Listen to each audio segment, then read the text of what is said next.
بسم الله الرحمن الرحيم.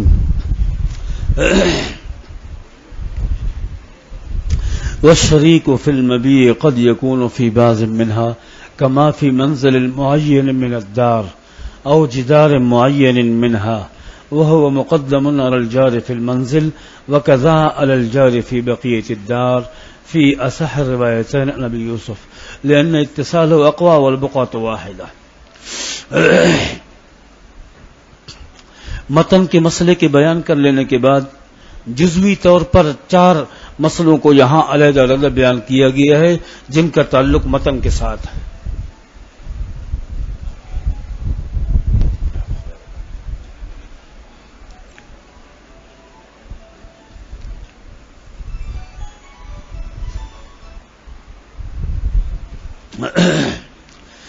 بھئی یہ 4 مسئلے ہیں. ابھی جو عبارت میں نے پڑھی ہے اس میں ایک مسئلہ ہے. ہر ایک مسئلے کا خلاصہ مختصر سن لیں، پھر اس کے بعد عبارت سمجھ میں آئے گی. یہ جو عبارت 2 سطریں میں نے پڑھی ہے اس میں مبی کے اندر شرکت کی کئی صورتیں ہوتی ہیں. نفس مبی کے اندر شریک آدمی جار سے مقدم ہوتا ہے. یہ مثال اور یہ مسئلہ اسی کے ساتھ متعلق ہے.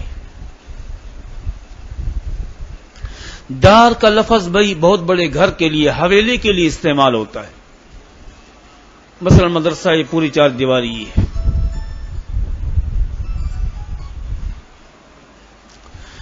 یہ پوری 4 دیواری ہے بھائی، یہ دار کہلاتا ہے. اس میں پھر ایک ہے منزل جس میں 2-3 کمروں کا چھوٹا سا ایک گھر، کئی سارے منزل بنے ہوئے.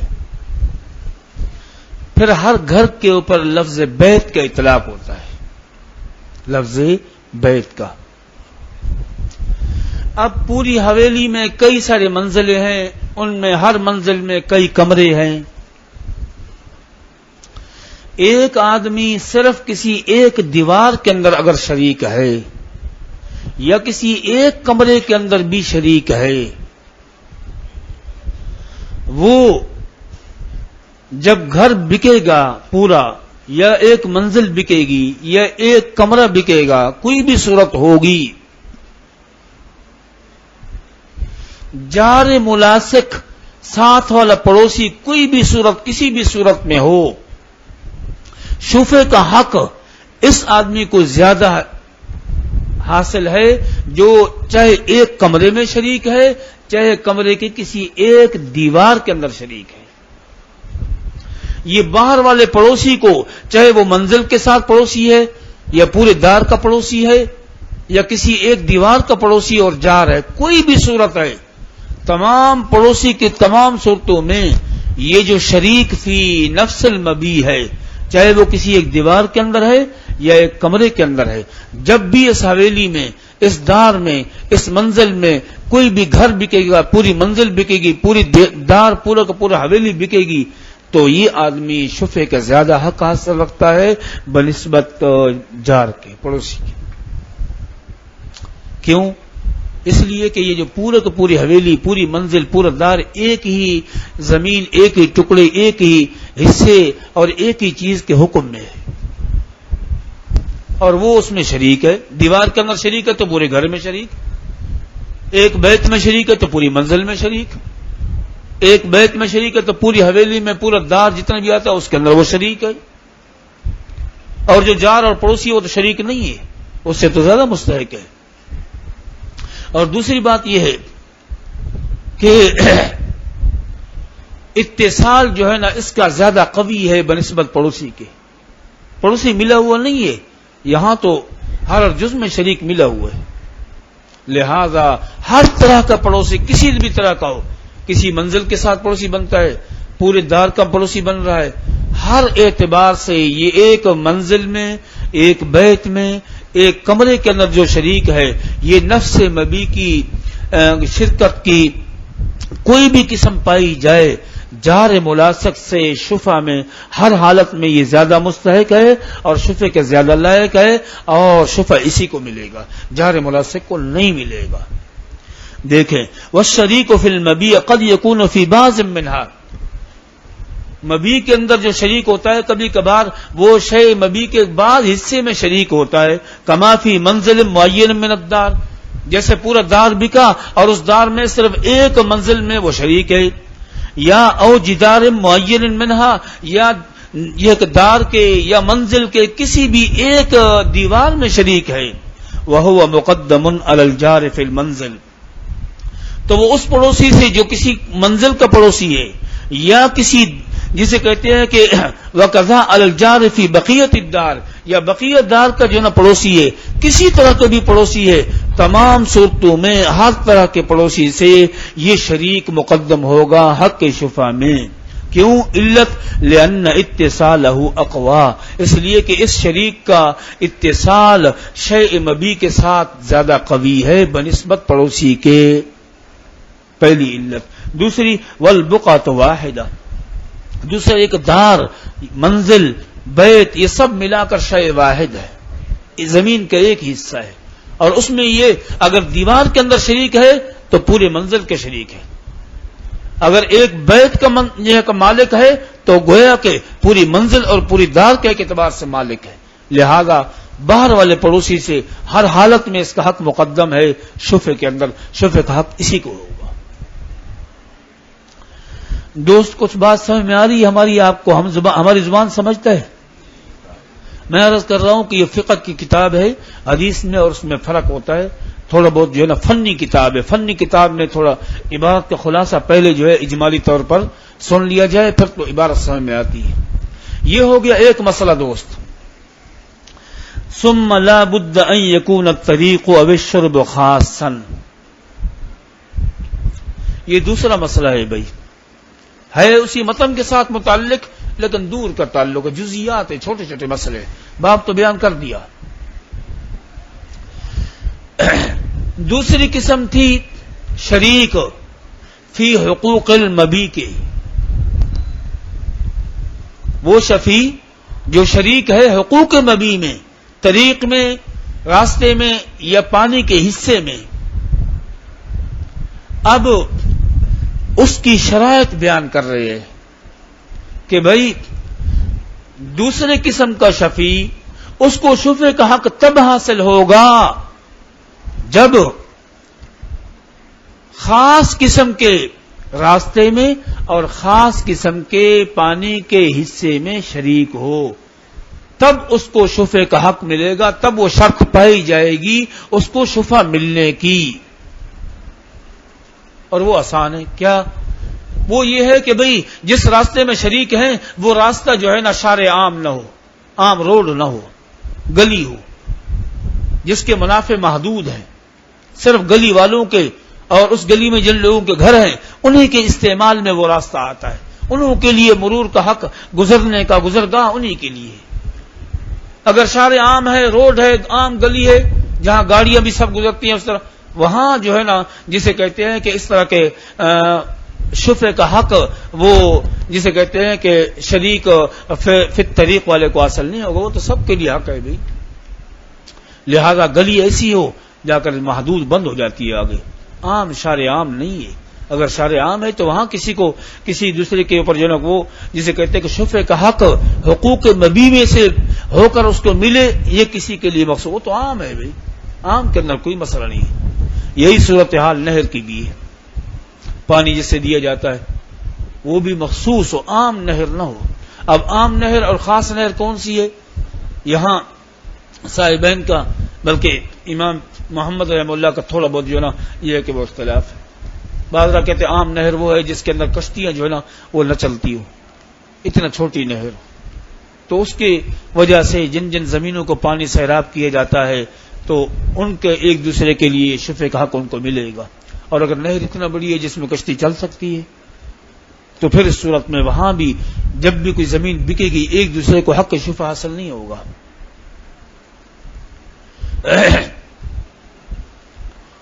اور امام محمد رحمہ اللہ سے یہاں پر منقول ہے کہ بلکہ امام یوسف رحمۃ اللہ علیہ فرماتے ہیں کہ چھوٹی نہر وہ ہے عام، یعنی خاص پانی اور خاص شرب، اور خاص وہ ہے کہ اتنا چھوٹی نہر ہو جس میں جو ہے نا 2-2 3-3 باغ یا 2-2 3-3 کھیت جو ہے نا سیراب کیے جا سکے، اور اگر اس سے زیادہ ہیں تو پھر وہ عام ہے۔ لیکن صحیح بات یہ ہے کہ بھئی اس میں ہر دور کے عالم اور مجتہد کی رائے کا اعتبار ہے، یہ چیز عرفی ہے، عرف کے اعتبار سے مختلف ہوتی رہتی ہے۔ بھئی بڑی نہر ہے، اس سے چھوٹی نالی نکالی گئی، وہاں کا عرف یہ ہے کہ بھئی اس نالی کے اس طرف والے لوگ ان کے ساتھ کوئی تعلق نہیں ہے، بلکہ اس سے اور جو چھوٹی نالی نکل رہی ہے اس کے جو نا ایک دوسرے کے جو شفیع بن سکتے ہیں، وہاں کا عرف یہی ہے، اسی کا اعتبار ہوگا۔ بھئی بہرحال لیکن طریق والا مسئلہ بالکل آسان ہے۔ تو خلاصہ یہ ہوا کہ حقوق مبی میں شریک ہونے کے لیے حق مبی میں شرکت خاص ضروری ہے، وہ راستہ بھی خاص ہو اور وہ شرکت بھی خاص ہو۔ راستہ خاص ہونے کا معنی یہ ہے کہ غیر نافذ، آر پار نہ ہو، پورے روڈ نما نہ بن جائے۔ اگر باہر والا روڈ بند ہو جائے، اندر والے روڈ کے طور پر بھی اس کو گاڑیوں کے طور پر استعمال نہ کرتے ہوں لوگ، اگر کرتے ہوں تو پھر ایک دوسرے کو شفا حاصل نہیں ہوگا، بلکہ وہ خاص قسم کی گلی اور خاص قسم کے محلے والی گلی وہ مراد ہے، وہاں وہ راستہ ہے، وہاں اگر ایک دوسرے کے قریب جگہ بکیں گی، مکانات بکیں گے، تو اس صورت کے اندر جو ہے نا وہ حقوق مبی کے اندر شریک کہلائیں گے۔ لیکن اگر وہ راستہ آر پار ہے، یہاں سے اس روڈ سے ملتا ہے، ادھر سے دوسرے روڈ سے ملتا ہے، بس پھر وہ گلی وہ خاص راستہ نہیں ہوگا، اور اس میں حقوق مبی کی شرائط موجود نہ ہونے کی وجہ سے قسم ثانی کا جو شفع ہے اس کی شرائط موجود نہیں ہے، لہذا وہ شفع حاصل نہیں ہوگا۔ یہ دوسری بات اور دوسرا مسئلہ۔ ثم لا بد ان يكون الطريق او الشرب خاصا، میں عرض کر رہا ہوں کہ یہ منافع اور حقوق مبی کے شرط میں سے ایک شرط یہ ہے، تب جا کر دوسری قسم کا شفع حاصل ہوگا۔ شرط یہ بھی ہے کہ طریق اور شرب یہ دونوں خاص ہو، حتى تستحق الشفعة بالشركة فيه، یہاں تک کہ اس شرب خاص میں، اس راستے کے اندر مرور اور گزرنے میں اور چلنے پھرنے میں، اس کو استعمال کرنے میں خصوصیت کے ساتھ شرکت حاصل ہوگی، تب جا کر ایک دوسرے کے لیے حق شفا ثابت ہوگا۔ فالطریق الخاص ان لا یکون نافذا، طریق خاص یہ ہے کہ وہ عام روڈ نہ ہو اور آر پار گلی نہ ہو، بلکہ آگے جا کر بند ہو جاتی ہو۔ اس سے پھر یہ ہوتا ہے کہ وہ محدود لوگوں میں گلی استعمال ہوتی ہے، ان کی ضرورت اور ان کا جسے کہتے شرکت اس میں ہوتی ہے، ورنہ تو سب لوگوں کی اس میں شرکت ہے، لہذا اس کی وجہ سے پھر جو ہے نا وہ شرط موجود نہیں ہے، تو لہذا قسم ثانی والا شفع ان رہائشیوں میں سے کسی کو بھی ایک دوسرے کے اوپر حاصل نہیں ہوگا۔ وہ شرب الخاص، شرب خاص کی تعریف میں عرض کر رہا ہوں کہ وہ کوئی مستقل نہیں ہے، وہ عرف کے اوپر اس کا دار و مدار ہے، اس لیے راجح قول یہ ہے کہ شرب خاص وہ عرفی چیز ہے، عرف کے اعتبار سے لوگوں کے وہاں کے مزاج کے اعتبار سے اندازہ اس کا کیا جا سکے گا، اور مجتہد اور عالم سے اس کی تعیین کر دی جائے گی۔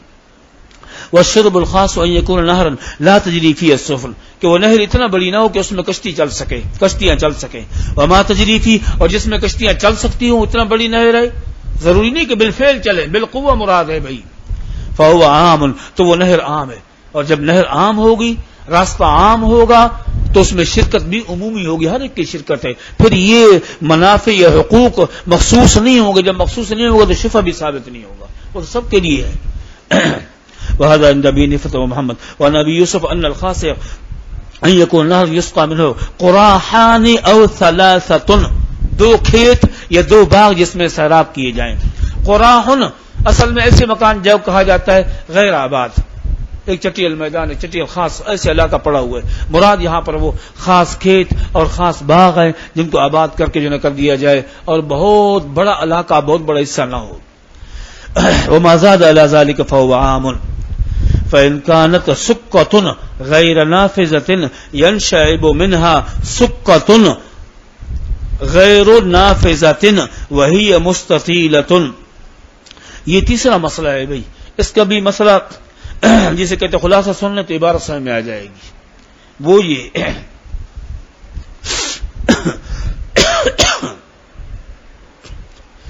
اس پہلے والے مسئلے سے تھوڑا بہت اندازہ آپ کو ہو گیا ہوگا، مثال سے پہلے بات واضح ہوگی۔ مثال کے طور پر یہ ایک گلی ہے، یہ درمیان میں لمبی گلی ہے، اس کے کنارے کے اوپر جا کر پھر آگے جو گلی نکلتی ہے اس میں پھر کچھ اور گھر بنے ہوئے، ان کے درمیان میں چھوٹی سی گلی اور نکل آتی ہے، ایک بڑی لمبی گلی ہو گئی اور کنارے سے مڑ کر اس طرف بھی گھر ہیں، ادھر بھی گھر ہیں، یہ چھوٹی گلی ہو گئی، اس کا بھی درمیان میں راستہ ہے، اور ایک لمبی گلی ہے، اس کا بھی راستہ ہے،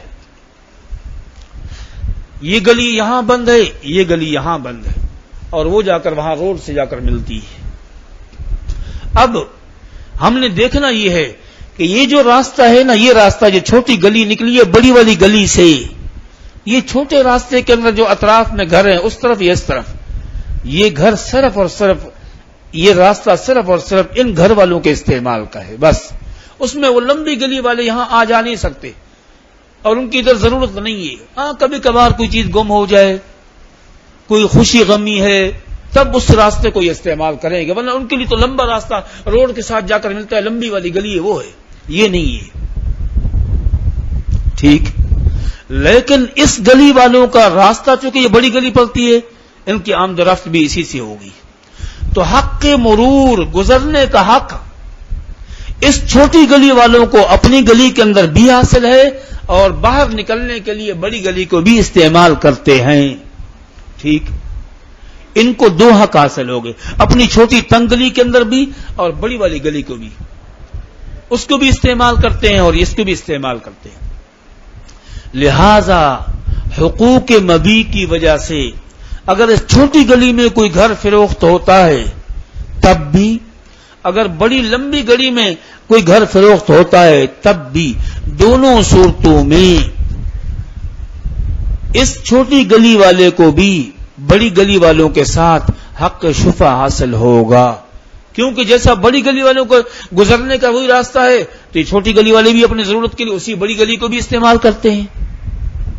اگر اس بڑی گلی میں کوئی گھر فروخت ہو جائے تو ان کو بھی حق حاصل ہوگا، اور اگر چھوٹی گلی میں ہوتا ہے تو صرف اور صرف ان کو ہوگا، وہ بڑی لمبی گلی والوں کو نہیں، کیونکہ ان کی آمد و رفت ادھر نہیں ہے، یہ گلی یہ راستہ ان کا نہیں ہے۔ تو خلاصہ یہ ہے کہ طریق کے اندر شرکت کی وجہ سے جو حقوق حاصل ہیں اور اس کی وجہ سے حق شفع حاصل ہوتا ہے، اس کے لیے شرط یہ ہے کہ اس راستے کو استعمال کرتے ہو، حق مرور ان کو حاصل ہو۔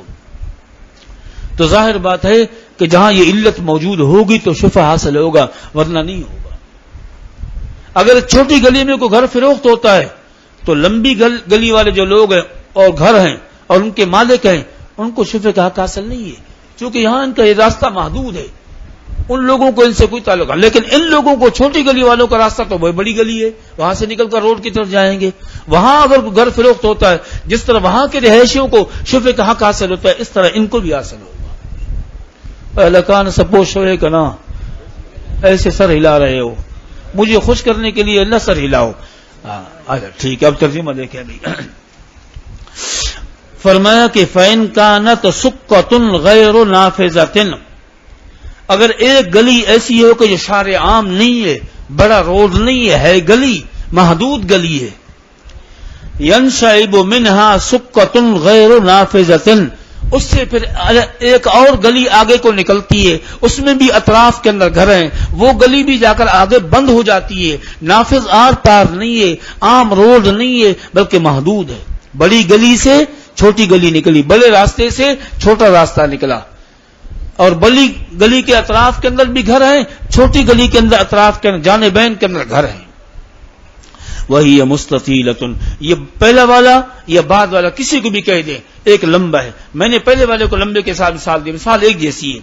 فبیعت دار فی السفلا، گھر فروخت ہوا چھوٹی سکۃ السفلا، یہ چھوٹی گلی میں، تو فلأہلھا الشفعۃ خاصۃ، تو یہ چھوٹی گلی والوں کو اور ان کے رہائشیوں کو اور ان کے گھر کے مالکوں کو صرف اور صرف شفع حاصل ہوگا، دون اہل العلیاء، بڑی گلی والوں کو اور ان کے رہائش مالکوں اور ان کے گھر کے مالکوں کو یہاں حاصل نہیں ہوگا۔ اچھا وَإِنْ بِیَتْ فِی الْعُلْیَا، لیکن اگر لمبی گلی ہے بڑی والی، اس میں اگر کوئی گھر جانبین دائیں بائیں کہیں بھی فروخت ہوتا ہے یہ چھوٹی گلی والوں کو، فَلِأَهْلِ السُّکَّتَیْن، اور تو اس صورت میں چھوٹی گلی والوں کو بھی بڑی گلی والوں کو بھی دونوں کو شفع کا حاصل ہوگا۔ وَالْمَعْنَى مَا ذَكَرْنَا فِی أَدَبِ الْقَاضِی، وجہ ہوئی ہے میں نے خلاصہ بیان کر دیا کہ حق کے مرور کے اندر شرکت جہاں ہے وہاں پر تو ہے، اور جہاں نہیں ہے تو نہیں ہے. اس کی علت یہ ہے وَلَوْ كَانَ نَهْرٌ صَغِيرٌ يَأْخُذُ مِنْهُ نَهْرٌ أَصْغَرَ مِنْهُ فَهُوَ عَلَى قِيَاسِ الطَّرِيقِ فِيمَا بَيَّنَّاهُ. اسی طرح اگر چھوٹی سی نہر ہے، اس سے بالکل چھوٹی سی نالیاں نکال کر آگے دوسری نالیاں نکالی جا رہی ہیں، تو ان کا مسئلہ بھی اسی پہلے والے مسئلے پر اس کو قیاس کر لو کہ چھوٹی اصغر ہو، سب سے چھوٹی نہر جو نکالی گئی ہے اس کے قرب جوار میں اگر زمین بکے گی تو ان کا شفع صرف ان لوگوں کو حاصل ہوگا جو سب سے چھوٹی نہر سے زمین کو پانی پلا رہے ہیں. اور اگر بڑی اس سے تھوڑا سا بڑی نہر کے اطراف میں اگر کوئی زمین بکے گی تو اس کا شفع کا حق جیسے ان لوگوں کو حاصل ہوگا جو تھوڑا سا بڑی نہر ہے اس کے اطراف میں، اس طرح چھوٹی نہر والوں کو بھی حق حاصل ہوگا. چنانچہ چوتھا مسئلہ بیان کر رہے ہیں. قال مصنف رحم اللہ فرماتے ہیں ولا يكون الرجل بالجزوء الحائط شفيع شركة ولكنه شفيع جوار. بھئی اگر کسی کی دیوار کے اوپر انسان شاہتیر اور جسے کہتے ہیں کہ لکڑی اور کیا کہتے ہیں اس کو گارڈر رکھ دے، یہ بہترین مثال ہے کچے گھروں میں گارڈر اگر رکھ دیتا ہے تو اس کی وجہ سے وہ گھر کا جسے کہتے ہیں شریک نہیں بنتا. اس کی وجہ سے جو اس کو شفع ملے گا وہ نفس مبی کی شرکت اس سے ثابت نہیں ہوتی ہے. نفس مبی کے اندر جو شرکت ثابت ہوتی ہے وہ زمین کے اندر پلاٹ کے اندر حصہ دار بننے کی وجہ سے ہوتی ہے. صرف دیوار کے اوپر اپنا شاطیر اور گارڈر رکھنے سے نہ، اس سے کچھ نہیں ہوتا. اس سے زیادہ یہ ہے کہ وہ جار ملاصق ہے، وہ کیونکہ عام طور پر گارڈر اسی ساتھ والا زمین والا اس کی ملکیت والا ہی رکھتا ہے، کوئی اور نہیں رکھتا. وہ جار ملاصق ہوگا، وہ نفس مبی میں شریک نہیں ہوگا. قال ولا يكون الرجل بالجزوء الحائط، دیوار کے اوپر گارڈر اور شاطیر رکھنے سے انسان وہ نفس مبی کی شرکت کا شفیع نہیں ثابت ہو سکتا. ولكنه شفیع جوار. کیوں؟ لان العلت هي الشركة في العقار. نفس مبی کے اندر شرکت تب ثابت ہوگی جب زمین کے اندر جو ہے شرکت ہو اس کی. وبوضع الجزوء لا يصير شريكا في الدار. اور صرف شاطیر اور گارڈر دیوار کے اوپر رکھ دینے سے وہ نفس مبی عقار کا مالک نہیں بنتا. عقار تو اس کی اپنی زمین ہے، اس کی وجہ سے جو ہے نا یہ جار ملاصق بنتا. الا انه جار ملاصق. قال والشريك في الخشبة تكون على حائط الدار جار لما بيناه. یہی امام محمد رحمہ اللہ نے جو مسئلہ بیان کیا وہ بھی اسی طرح ہے. قال وإذا اجتمع الشفعاء فالشفعة بينهم على عدد رؤوسهم ولا يعتبر اختلاف الأملاك. وقال الشافعي رحمه الله هي على مقادير الأنسبة لأن الشفعة من مرافق الملك ألا يرى أنها لتكميل منفعته فأشبه الربها والغلة والولد والثمرة ولنا أنهم استووا في سبب الاستحقاق وهو الاتصال فيستوون في الاستحقاق لا يرى أنه لو انفرد منهم استحق كمال الشفعة وهذا آية كمال السبب. وكثرة الاتصال توزن بكثرة العلة والترجيح يقع بقوة الدليل لا بكثرته ولا بقوتها هنا لظهور الأخرى بمقابلته. وتملك ملك غيره لا يجعل ثمرة من ثمرات ملكه بخلاف الثمرة وأشباهها. یہ ہو گیا بھئی یہاں تک جو میں نے عبارت پڑھی متن ہے، اور بعد کا جو عبارت ہے وہ متن کے ساتھ متعلق ہے، نیا مسئلہ ہے. بس ابھی صرف اسی کا خلاصہ عرض کر دیتا ہوں. مسئلہ آسان ہے، صورت مسئلہ اگر آپ سمجھ لیں گے تو عبارت کے سمجھنے میں انشاءاللہ آسانی ہوگی. یہاں میں مثال دے دیتا ہوں بھئی جار ملاصق کی. جار ملاصق کی مثال میں ذرا سہولت ہوگی، عبارت آسان ہو جائے گی. ایک زمین ہے، اس کے پڑوس میں دوسری زمین بکی. یہ پڑوس والی زمین میں کئی سارے لوگ اس کی ملکیت میں شریک ہیں، لیکن ہر ایک کی شرکت اور حصے کمی زیادتی کے ساتھ ہیں. مثلا یہ ساتھ والی زمین بکی اور اس ساتھ والی زمین کے اندر جو ہے 2 آدمی مالک ہیں، جار ملاصق ہیں یہ.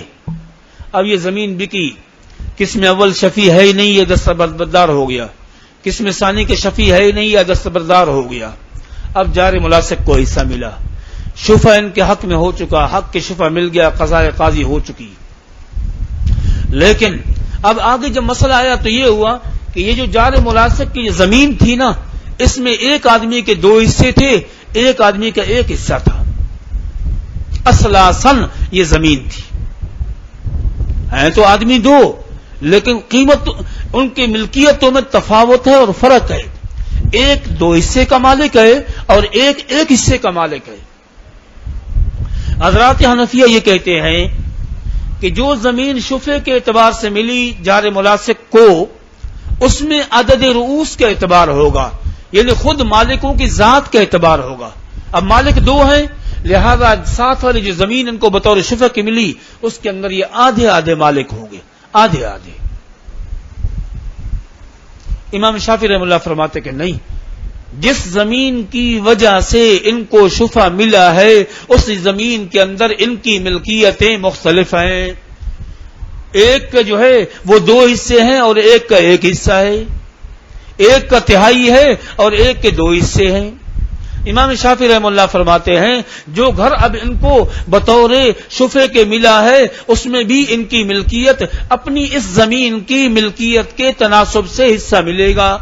دو والے کو دو حصے ملیں گے اور ایک والے کو ایک حصہ ملے گا. کیوں؟ وہ فرماتے ہیں کہ بھئی شفع جو ملتا ہے وہ زمین کا فائدہ اپنی ملکیت کے منفعت ہے، اور اس کی وجہ سے اس کی تکمیل ہوتی ہے کہ بھئی یہ تو مالک تھا ہی، لیکن شفع میں ایک دوسری زمین اس کو مل گئی تو گویا کہ اپنی زمین سے اس نے کامل و مکمل فائدہ حاصل کر لیا. امام شافعی رحمۃ اللہ فرماتے ہیں جو شفع کے اندر ان کو زمین ملے گی وہ عدد رؤوس مالکوں کے ذات اور نفس کے اعتبار سے نہیں ملے گی، بلکہ ان کی ملکیتوں کے تناسب سے ملے گی.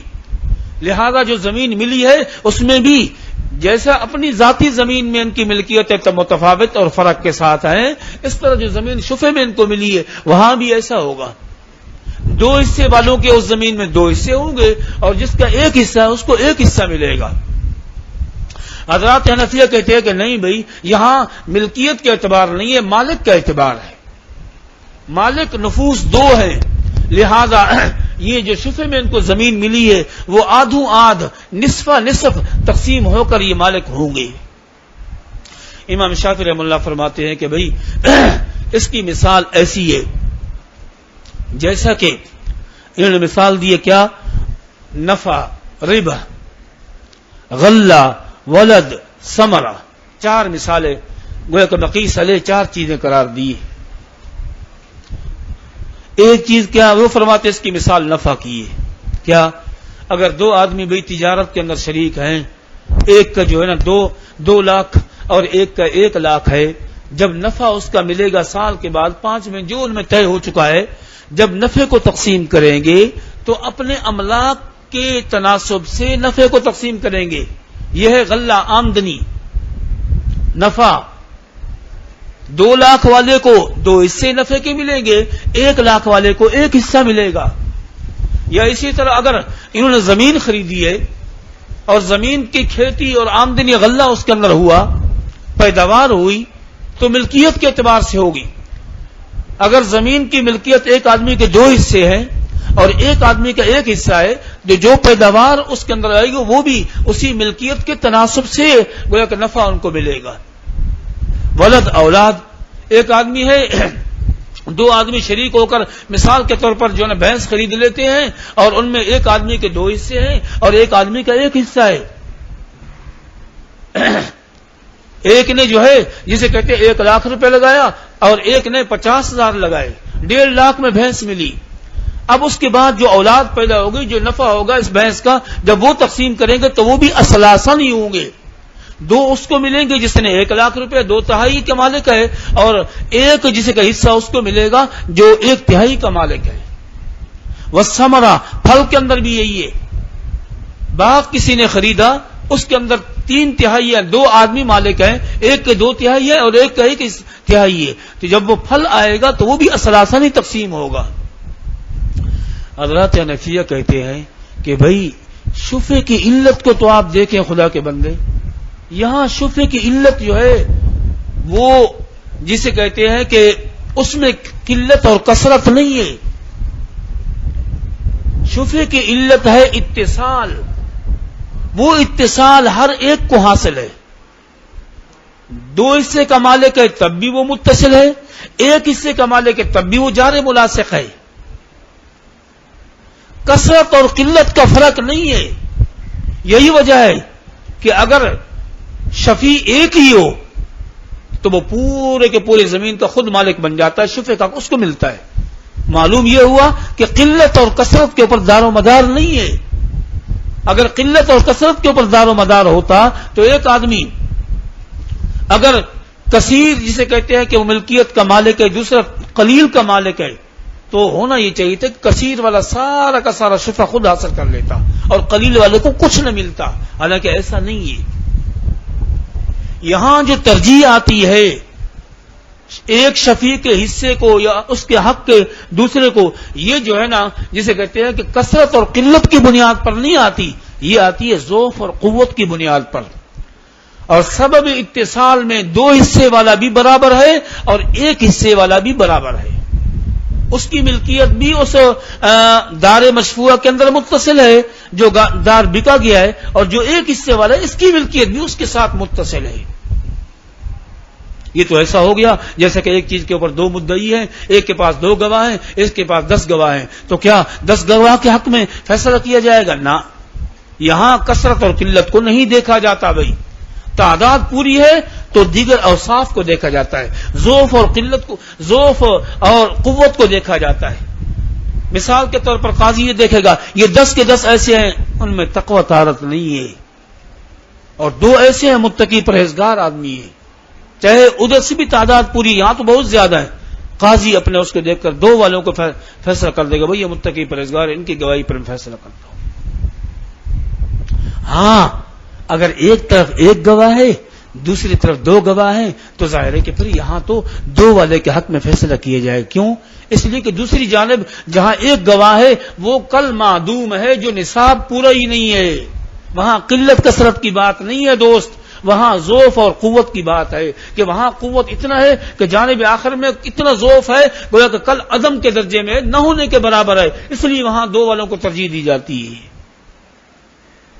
لہذا اس بنیاد پر باقی یہ کہنا کہ بھائی ان مقیس علیہ کے اوپر جو قیاس کیا گیا ہے, بھائی یہ تو اس کی اپنی ملکیت کا ثمرہ ہے, ان پر تو انہوں نے پیسے لگائے ہیں, ایک نے 2 لاکھ لگائے, ایک نے 1 لاکھ لگائے ہیں, وہاں تو حق ہے اس کا نفع میں, ولد میں, تجارت میں, کسی بھی چیز میں ان کو تو اپنی ملکیتوں کے اعتبار سے ملنا چاہیے. یہاں تو جسے کہتے ہیں کہ یہ جو شفع مل رہا ہے یہ ملکیت کے کثرت کی وجہ سے نہیں مل رہا.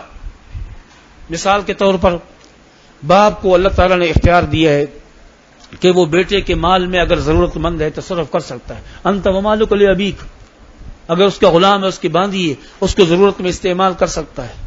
تو دیکھیں یہاں باپ کی ملکیت آ گئی غلام باندھی میں, لیکن یہ اس کی ملکیت کا ثمرہ نہیں ہے, ملکیت تو بیٹے کی ہے اللہ کے بندے. تو دونوں میں فرق ہے, مقیس علیہ میں فرق ہے.